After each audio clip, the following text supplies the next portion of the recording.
আসসালামু আলাইকুম। আপনারা সবাই কেমন আছেন?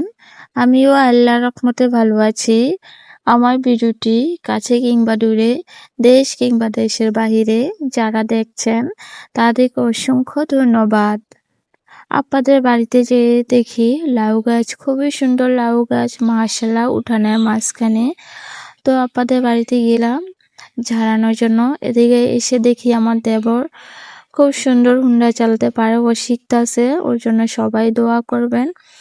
মাশাআল্লাহ আমার ছোট দেবরটা দেখতে দেখতে বড় হয়ে যাচ্ছে। এদিকে আমি রান্না বসাই দিলাম। গরুর তেল দিয়ে ভাত গরম করেছিলাম, পেঁয়াজ আর ধনেপাতা সাথে ছিল।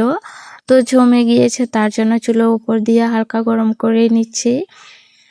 এদিকে সব তরকারি কেটে কুটে নিয়েছি রান্না করার জন্য।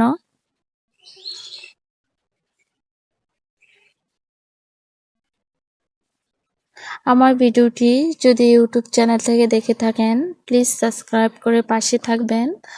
আর পুরাতন আপু ভাইয়াদেরকে অসংখ্য ধন্যবাদ। তো এদিকে ব্রয়লার মুরগি নতুন আলু দিয়ে রান্না করে নিচ্ছি। আমরা মাংসের ভিতরে একটু আলুটা বেশি দেই, যেহেতু ঘরের সবাই আলুটা অনেক পছন্দ করে খায়, তার জন্য।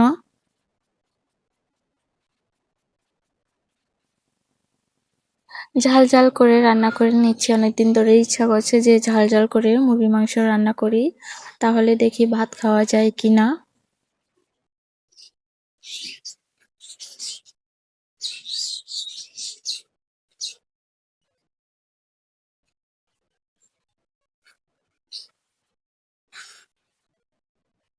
আজকের ব্লগ ভিডিওটি আপনাদের কাছে কেমন লেগেছে সবাই কমেন্টের মাধ্যমে জানাবেন।